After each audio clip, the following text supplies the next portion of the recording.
అందరికీ నమస్కారం. ఈరోజు కథ హిట్లర్ ఎపిసోడ్ 95 అత్త చేతికి చిక్కిన హాసిని. ఇక స్టోరీలోకి వెళ్తే విరాట్ బెంగళూరుకి వెళ్ళిపోవడంతో హ్యాపీగా కీర్తితో ఎంజాయ్ చేస్తున్న హాసిని సంతోషానికి దాస్ అడ్డుకట్ట వేస్తూ తనను ఇంటికి తీసుకొస్తాడు. దాస్ మీద కోపంతో కంప్లైంట్ చేయాలని విరాట్కు కాల్ చేసిన హాసినికి కాల్ కనెక్ట్ కాకపోవడంతో డల్గా బెడ్ మీద కూర్చొని గేమ్స్ ఆడుకుంటూ ఉంది. అదే టైంలో మాస్టర్ నుంచి మెసేజ్ వస్తుంది. హిట్లర్ నాకు మెసేజ్ చేస్తారా అని సంతోషంగా లేచి కూర్చొని హాయ్ అని మెసేజ్ పెట్టింది హాసిని. ఇంకా నిద్రపోలేదా అన్న విరాట్ మెసేజ్కి ఇంకా లేదు, మీరేం చేస్తున్నారు అని రిప్లై ఇచ్చింది. కాఫీ ఎమోజీ పంపించిన విరాట్ మెసేజ్ చూసి కోపంగా పళ్ళు కొరికింది హాసిని. ప్రాబ్లంలో ఉన్నాడు, వెళ్ళి తీరుస్తారని చెప్పి తీరిగ్గా కాఫీ తాగుతున్నారా? నాకు ఫోన్ చేయడానికి టైం లేదు, కానీ కప్పులకు కప్పులు కాఫీ తాగడానికి మాత్రం టైం వస్తుంది అని మనసులోనే తిట్టుకుంది హాసిని. ఈ టైంలో కాఫీ తాగుతున్నారేంటి, అంత ఫ్రీగా ఉన్నారా అని మెసేజ్ పెట్టింది హాసిని.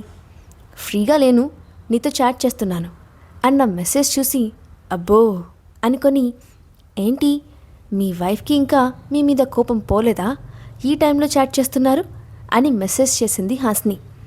అదేం లేదు, తను ఊరెళ్ళింది, ఖాళీగా ఉన్నాను, సో కాసేపు టైంపాస్గా ఉంటుందని మెసేజ్ చేశాను అని మెసేజ్ సెండ్ చేశాడు విరాట్. సిగ్గు లేకపోతే సరి, ఈయనగారు వెళ్ళి బెంగళూరులో కూర్చొని నేను ఊరెళ్ళానని చెప్పుకుంటున్నాడు అని కోపంగా అనుకుంటూ ఓహో అలాగే, ఇంకేంటి విషయాలు అంటూ మెసేజ్ చేసింది Hasini. Nothing baby doll, did you miss me అంటూ రిప్లై ఇచ్చాడు విరాట్.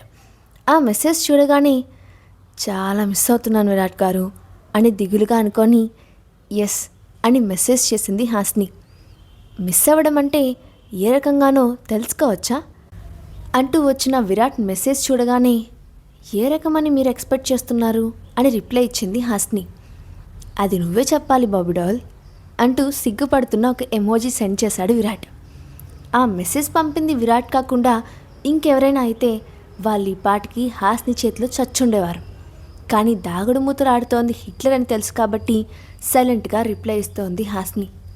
ఓ తప్పకుండా చెప్తాను, కానీ ఈసారి మిమ్మల్ని చూడాలని ఉంది, వీడియో కాల్ చేద్దామా అని మెసేజ్ చేయగానే ఓకే అని మెసేజ్ చేశాడు విరాట్. 1 మినిట్ మాస్టర్, ఇప్పుడే నేను మీకు ల్యాప్టాప్ నుండి ఒక లింక్ షేర్ చేస్తాను అంటూ ఫాస్ట్గా విరాట్ స్టడీ రూమ్ వైపు పరిగెత్తుతూ మధ్యలో పిల్లిలా కిచెన్లోకి వెళ్ళి తనకు కావాల్సింది తీసుకొని స్టడీ రూమ్లోకి వచ్చి డోర్ లాక్ చేసుకుంది. చాటింగ్ యాప్ డౌన్లోడ్ చేసుకొని విరాట్కు లింక్ పంపగానే అతను కూడా లాగిన్ అయ్యాడు. మైక్ మ్యూట్లో పెట్టి ఓన్లీ చాటింగ్ ద్వారానే ఇద్దరూ మాట్లాడుకుంటున్నారు.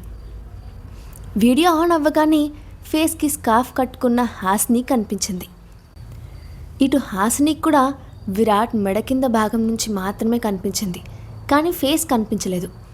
తనను రోజు చూస్తున్న కండలు తిరిగిన విరాట్ శరీరాన్ని చూసి ఒక్కసారిగా గుటకలు మింగింది హాసిని. ఫేస్ బాగానే హైడ్ చేశావు అన్న విరాట్ మెసేజ్కి మీరు కూడా హైడ్ చేస్తారని తెలుసు, అందుకే నేను కూడా నా ఫేస్ని హైడ్ చేశాను అని రిప్లై ఇచ్చింది హాసిని. ఎలా ఉన్నాను, నచ్చానా అన్న విరాట్ మెసేజ్కి కోపంగా దొంగ మొహం, ఎంత బాగా ఫ్లడ్ చేస్తున్నాడో చూడండి అని కళ్ళతోనే నిప్పులు కురిపించింది. ఇప్పుడు చెప్తా హిట్లర్ నీ సంగతి, నన్నే ఆడుకోవాలని ట్రై చేశావు కదా, ఇప్పుడు ఈ హాసిని నుండి ఎలా తప్పించుకుంటావో నేను చూస్తా అని క్రూరంగా నవ్వుకొని ఓకే ఓకే పర్లేదు అని ఒక మెసేజ్ పెట్టి ఏదో దురద వచ్చినట్టు యాక్ట్ చేస్తూ షోల్డర్ దగ్గర తన టీషర్ట్ని పక్కకు లాగి చిన్నగా గీరుకుంది హాసిని. పల్చని డీప్ నెక్ టీషర్ట్లో ఉన్న హాసిని అప్పటికే విరాట్ నిగ్రహానికి పరీక్ష పెడుతూ ఉంటే ఇప్పుడు హాసిని చేసిన పనికి ఎదభాగం కొంచెం ఎక్స్పోజ్ అవ్వడంతో చిన్నగా గుట్టుకలు మింగాడు విరాట్. విరాట్ బ్రీతింగ్ లెవెల్స్లో కూడా తేడా కనిపిస్తుండటంతో ఆ మాస్క్ చాటునే చిన్నగా నవ్వుకుంటూ బాగైంది హిట్లర్, లేకపోతే పనిష్మెంట్ పేరు చెప్పి నాతో ఆడుకుంటావా, అనుభవించు అని నవ్వుకొని భోజనం చేశావా అన్న విరాట్ మెసేజ్ చూసి హా మాస్టర్, ఇవాళ ఎక్కువ తినబుద్ధి కాలేదు, అందుకే పాలు తెచ్చుకున్నాను అంటూ పక్కనే ఉన్న పాల గ్లాస్ తీసుకొని వీడియోని తన మెడ నుంచి కింద వరకు షిఫ్ట్ చేసి స్కార్ఫ్ తీసి పాలు తాగడం మొదలుపెట్టింది హాసిని. పూర్తిగా హాస్ని ఎదభాగం మాత్రమే వీడియోలో కనిపిస్తూ ఉంటే విరాట్కి కంట్రోల్ చేసుకోవడం చాలా కష్టం అనిపించింది. పల్చని టీషర్ట్లో అప్పటికే ఆమె ఎదభాగం మత్తిపోయేలా చేస్తూ ఉంటే పాలు తాగుతున్న వంకతో కావాలనే పాలన్నీ మీద ఒలకబోసుకుంది హాస్ని. అయ్యయ్యో అన్నట్టు చేతులు ఊపి పాలు తుడుచుకుంటున్నట్లు యాక్ట్ చేస్తూ ఆ పాలు మొత్తం టీషర్ట్ అంతా స్ప్రెడ్ అయ్యేలా చేసింది హాస్ని. అప్పటికే విరాట్కి పరీక్ష పెట్టినట్టు ఉన్న ఆమె అందాలు తడిచిన టీషర్ట్లో ఇంకా రెచ్చగొడుతున్నట్టు కనిపిస్తూ ఉంటే వెంటనే ఆ స్క్రీన్లో నుంచి హాస్ని దగ్గరికి వెళ్ళిపోవాలన్నంత ఫీలింగ్స్ కలుగుతున్నాయి విరాట్లో. విరాట్ ఇంకా ఫాస్ట్గా బ్రీతింగ్ తీసుకోవడం చూసి నవ్వుకుంటూ, సారీ మాస్టర్, పాలు తాగుతుంటే అనుకోకుండా పడిపోయాయి అని మెసేజ్ పెట్టింది హాస్ని. అప్పటికే తన అన్నోన్ పర్సన్గా చాట్ చేస్తున్న విషయం మర్చిపోయిన విరాట్ ఆ పాలు వల్ల ఆమె చేతులు ఎక్కడ కాలిపోయాయో అని భయపడి, నీ హ్యాండ్స్ చూపించు అని మెసేజ్ చేశాడు. తెల్లగా పాలమిగడగా అందంగా ఉన్న చేతుల్ని స్క్రీన్ ముందు పెట్టింది హాస్ని. కందిపోకుండా నార్మల్గానే ఉన్న ఆమె చేతుల్ని చూసి చిన్నగా ఊపిరి పీల్చుకుంటూ, చేంజ్ యువర్ డ్రెస్ అని మెసేజ్ చేశాడు విరాట్. వాట్, మీ ముందా? ఇలానా? నో వే, నా శరీరం నా భర్తకు మాత్రమే సొంతం, సో నేను మీకు చూపించలేను అంటూ మెసేజ్ చేసిన హాస్ని మెసేజ్ని చూసి, ఇలానే ఉండి సెడ్యూస్ చేయాలని ట్రై చేస్తున్నావా అంటూ మెసేజ్ చేశాడు విరాట్.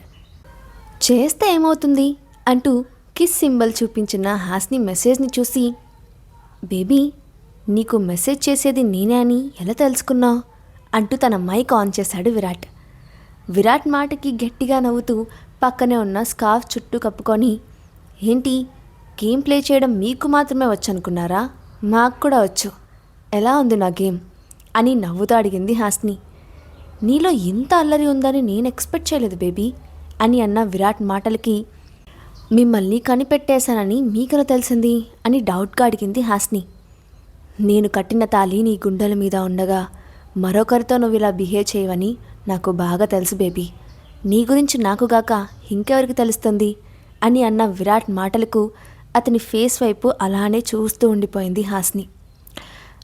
హాస్ని కూడా తెలుసు తనతో చాట్ చేసేదే విరాట్ అని తెలియకపోతే కనీసం అతని మెసేజ్ కూడా ఓపెన్ చేసేది కాదని. నేను నీతో గేమ్ ప్లే చేశానని నాతో ఆడుకోవడానికి పాలన్నీ మీద పోసుకున్నావా అని అన్న విరాట్ మాటకి, సారీ విరాట్ గారు, మీ స్టడీ టేబుల్ మొత్తం పాడు చేశాను అని చిన్నపిల్లలా అడుగుతున్న హాస్ని ముద్దు ముఖాన్ని చూసి, ఇట్స్ ఓకే అని అన్నాడు విరాట్. ఇద్దరూ క్యాజువల్గా కొద్దిసేపు మాట్లాడుకున్నాక, baby time already midnight అయింది, ఇక పడుకో అంటూ వీడియో ఆఫ్ చేశాడు విరాట్.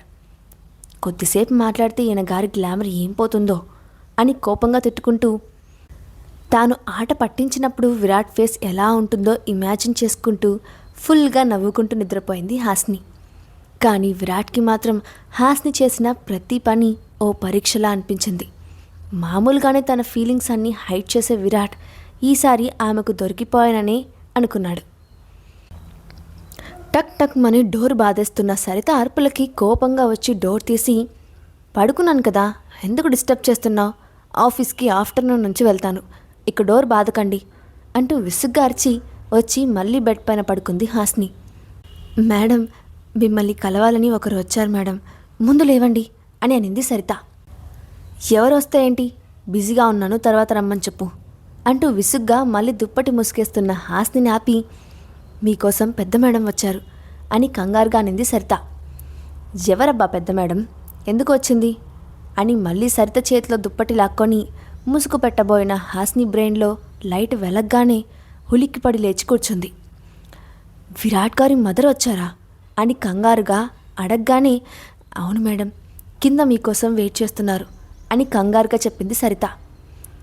ఆవిడ వస్తే నాకు కంగారు రావాలి కానీ నువ్వెందుకు కంగారు పడుతున్నావు అని అయోమయంగా సరితను అడిగింది హాస్ని. ఆవిడ వస్తే మిమ్మల్ని ఏదో ఒకటని బాధ పెడతారు కదా, అందుకే భయంగా ఉంది అన్న సరిత మాటకి అభిమానంగా చూస్తూ, ఇట్స్ ఓకే, నేను మేనేజ్ చేసుకుంటాను అంటూ ఫాస్ట్గా లేచి వాష్రూమ్లోకి వెళ్ళిపోయింది హాస్ని. 10 నిమిషాల్లో స్నానం చేసి సింహం ముందుకు వెళ్తున్న చిట్టెలుకలా భయంగా కిందికి వెళ్ళింది హాస్ని. సోఫాలో కాలు మీద కాలు వేసుకొని కూర్చొని పేపర్ చదువుతున్న అనసూయని చూసి, అత్తయ్య గారు అని మెల్లగా పిలిచింది హాస్ని. తన చేతిలో ఉన్న పేపర్ పక్కకు పడేసి సరిత ఇస్తున్న కాఫీ అందుకుంటూ హాస్నిని పైనుంచి కింద వరకు చూస్తూ, ఇప్పుడే లేచి కిందకు వస్తున్నావా? టైం ఎంతైందో తెలుసా అని గంభీరంగా అన్న ఆమె మాటలకి భయపడింది హాస్ని.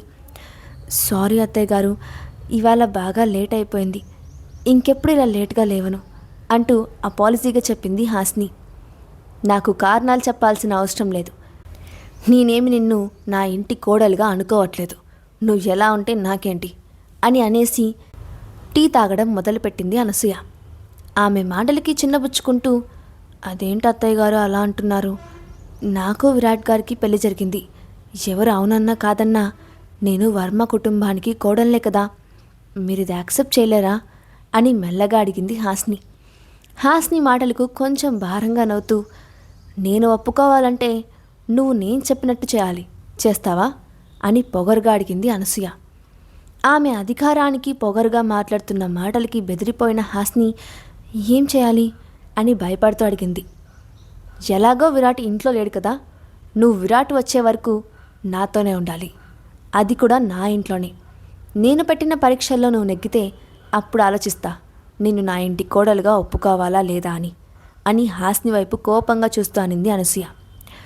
ఇప్పుడు ఇదంతా ఎందుకు అని అంటున్న హాస్ని మాటలకు అడ్డు వస్తూ, అప్పుడే నా మాటకి ఎదురు చెప్తున్నావా అని అనసూయ కోపంగా అనగానే మౌనంగా నిలబడిపోయింది హాస్ని. అక్కడే ఉండి వాళ్ళ మాటలు వింటున్న సరిత ముందుకు వచ్చి, మేడం, మీరు హాస్ని మేడంని తీసుకెళ్లాలనుకుంటే నేను కూడా ఆమెతో పాటు వస్తాను. విరాట్ సార్ బెంగళూరుకి వెళ్ళేటప్పుడు మేడంకి ఎలాంటి ప్రమాదం రాకుండా జాగ్రత్తగా చూసుకోమని చెప్పారు అంటూ చెప్తున్న సరితను కోపంగా చూస్తూ, అంటే నేను తనని ఏదైనా చేస్తానని అనుకుంటున్నావా అని సోఫాల నుంచి లేచి కోపంగా అడిగింది అనసూయ. అయ్యో అలా కాదు మేడం అని భయంగా అనింది సరిత. అయితే నోరు మూసుకొని నీ పని నువ్వు చెయ్యి. మా ఇంట్లో విషయాల్లో కలుగు చేసుకోవాల్సిన స్థాయి, అర్హత రెండూ నీకు లేవు. అది నువ్వు మైండ్లో పెట్టుకుంటే మంచిది అంటూ సరితకి క్లాస్ పీకింది అనసూయ. సరితను బెదిరిస్తున్న అనసూయను కోపంగా చూస్తూ, ఈ హిట్లర్కి ఆ బిహేవియర్ ఎక్కడి నుండి వచ్చిందా అనుకుంటున్నా. ఇక్కడ ప్రింటౌట్ దిగిందా, చూడు ఎలా బెదిరిస్తోందో. ఒక్కసారి మా అత్తమ్మ నా చేతికి చిక్కితేనా అని మనసులోనే తిట్టుకుంటోంది హాస్ని. ఇంకా సరిత మీద అరవడం ఎంతసేపటికి ఆపదని ఆమె మాటలకి అడ్డు వస్తూ, అత్తయ్యగారు, నేను ఆఫ్టర్నూన్ నుంచి ఆఫీస్కి వెళ్ళాలి. వర్క్ కొంచెం హెవీగా ఉంది, ఆఫీస్ మానేయడానికి కుదరదు అని అంటున్న హాస్నిని కోపంగా చూసింది అనసూయ. అసలు నీకు ఆఫీస్కి వెళ్ళడం ఇష్టం ఉండదు కదా, మరి ఇప్పుడెలా వెళ్తున్నావు అని అనింది అనసూయ. అలా అని కాదు అత్తయ్య గారు, వర్క్ ఉంటుంది కదా అని అంటున్న హాస్నిని చేయి అడ్డుపెట్టి ఆపి, నేను ఇక్కడ లేనంత మాత్రాన మీ గురించి ఏమీ తెలియదని అనుకోవడం నీ పొరపాటు. మీ కంపెనీని విరాట్ టేక్ ఓవర్ చేశాడని నాకు బాగా తెలుసు. నువ్వు నీ బిజినెస్ గురించి ఎలాంటి వరి అవ్వాల్సిన అవసరం లేదు, దానికి విరాట్ ఉన్నాడు. ఇక నువ్వు బయలుదేరు అని అనింది అనసూయ. జీవిడ ఇంత ఆధిపత్యం చలాయిస్తుందంటే ఖచ్చితంగా విరాట్ గారు ఊర్లో లేరని తెలిసి నా మీద కక్ష తీర్చుకోవడానికి ఇక్కడికి వచ్చినట్టుంది. ఎలా తప్పించుకోవాలి అని అనుకుంటున్న హాస్నికి, ఇంకెంతసేపు, బయలుదేరుతున్నావా లేదా అని కోపంగా అన్న ఆవిడ మాటలకి బెదిరిపోతూ లగేజ్ కోసం తన రూమ్లోకి పరిగెత్తింది హాస్ని. హాస్ని అనసూయతో వెళ్తుందా లేక తప్పించుకుంటుందా? మొదలవ్వబోతున్న అత్తా కొడల హంగామా ఎలా ఉండబోతుందో నెక్స్ట్ పార్ట్స్లో చూద్దాం. ఈ స్టోరీ అప్డేట్ ఎలా ఉందో కింద కామెంట్ బాక్స్లో మీ ఒపీనియన్ని షేర్ చేయండి. అలాగే ఇలాంటి మరిన్ని స్టోరీస్ కోసం మా ఛానల్ని తప్పకుండా సబ్స్క్రైబ్ చేసి పెట్టుకోండి. Thanks for watching.